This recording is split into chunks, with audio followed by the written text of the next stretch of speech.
So this video is just tracking our last few days in Italy from Venice up in the hills above Venice and down into Slovenia.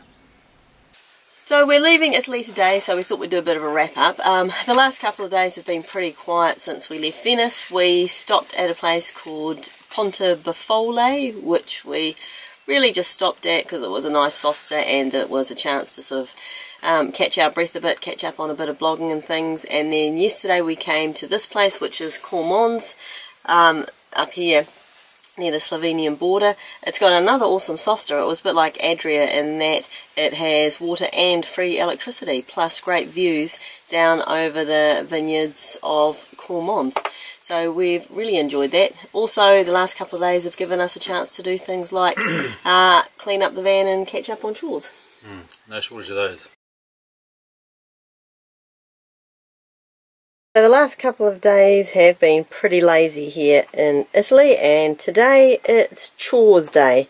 And as you can see, the van looks like a bit of a tip, and that's because we need to clean the floors. So everything has to be taken off the floors, and we have to take up the mats and give it all a good sweep.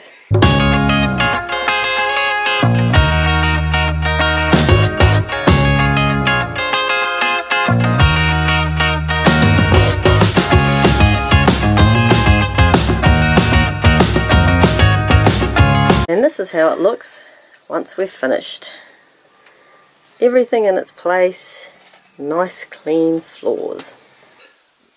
Show me the money. 3 weeks in Italy. Renee, have you? We spent just under 1,100 euros in 3 weeks, which is about 360 a week. And I guess the same categories. Diesel is a little bit dearer than France. We spent 216, but almost nothing on LPG. Food. Now food is interesting. We spent 280 euro. But that's alright, isn't it? Yeah, but a big portion of that was gelato. Yeah, but that has to be done. In France it was croissants and cheese, and here it's gelato.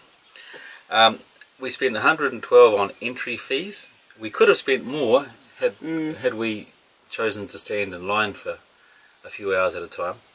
But that was less than France. Yeah. I think. No, you almost didn't need to go to the attractions here because the cities themselves are just, I mean, they're their own attractions really. Like Venice was just stunning, so you didn't really need to go and see any of the artwork in that because you're kind of walking around it. Camp fees, we spent 248, so that's 11 nights in campgrounds and 10 nights free camping. And again, around those tourist centres, we deliberately hunted out the campsites just for that extra security. It was a bit harder in some places here to find the free camping though. Up here in the north there seems to be a lot of them, but it wasn't that easy to find them further south. The northeast has been plentiful and very generous. We've got free electricity and water and whatnot in the beautiful settings. But coming in from the other side, from France, they were a bit thin on the ground. The other thing we had to pay for, which we didn't in France, we were back in the land of paying for parking. And we used the toll roads quite a bit, so we spent 75 euros on that. And the internet we spent, we think, about 30. So just about 1,100, 360 a week. We had planned on avoiding the toll roads before we got here, but yeah, some of those roads, sort of Liguria, Tuscany, Umbria, are pretty potholy and a bit rough, and we found that it was easier sometimes just to take the toll roads, and you essentially pay like €1 for every 10k on the toll roads, don't you? But you've got good, smooth, fast roads. Yeah, so you get to your destination, you're relaxed, and you save a bit on fuel. There was one other category which we haven't put in here because we figured that it's our folly, but somebody bought some scarves. Yeah, it was okay, that wasn't much. Yeah, and someone lost a hat, so instead of buying 2 hats, we ended up buying 3 hats, because we had to replace one. But one thing you find with when you're travelling for this amount of time and when you're in a motorhome is you don't really buy stuff because you know you're not going to be able to take it back home easily. So yeah, we don't really buy things apart from what we need for the van. But hopefully there's no more hats and scarves, and we haven't really included it in essential travelling costs.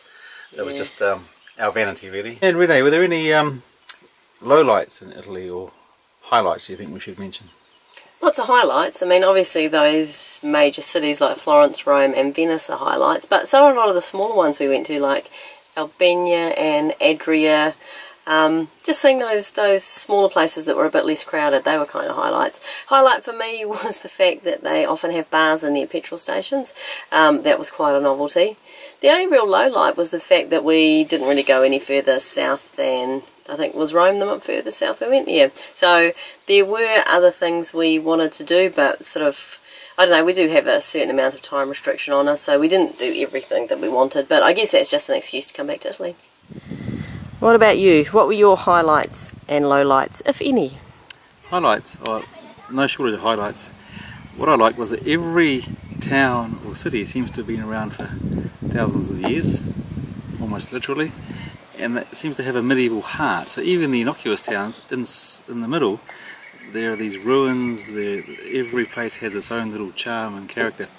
And most of them, of course, aren't on the tourist trail. So you just stumble upon them and you feel like you're discovering these places. So that was a big plus. Highlights were discovering good roads, because I think, to be fair, Italy has the full range of roads from the very, very good to the very, very, very, very not so good. And you're never quite sure what you're going to get each day. But we worked it out. We used the autostrada. I'm up on the top of the castle ruins above Cormons. I think this mountain is called Mount Quirin, but don't quote me on that because I'm not entirely sure.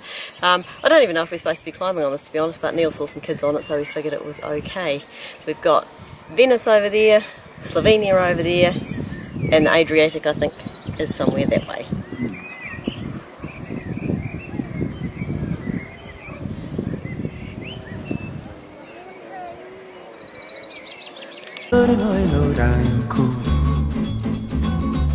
Forse tu mi bacerai,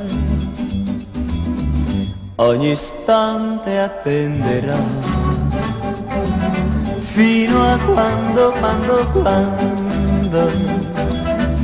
d'improvviso. Last day in Italy, looking down over a lovely Italian town. Across to our left, we can see some hazy hills, we think it's Slovenia. Here's our local winery right on our doorstep.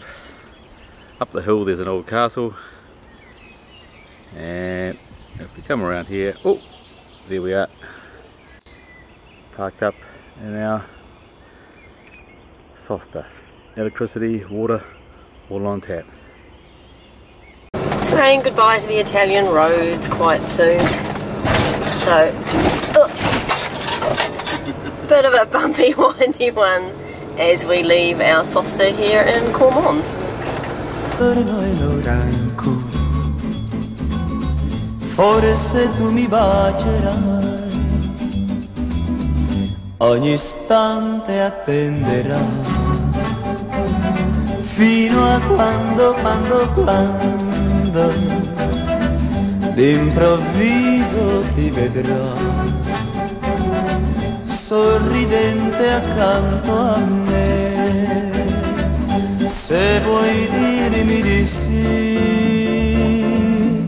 devi dirlo, perché non ha senso per me la mia vita senza te.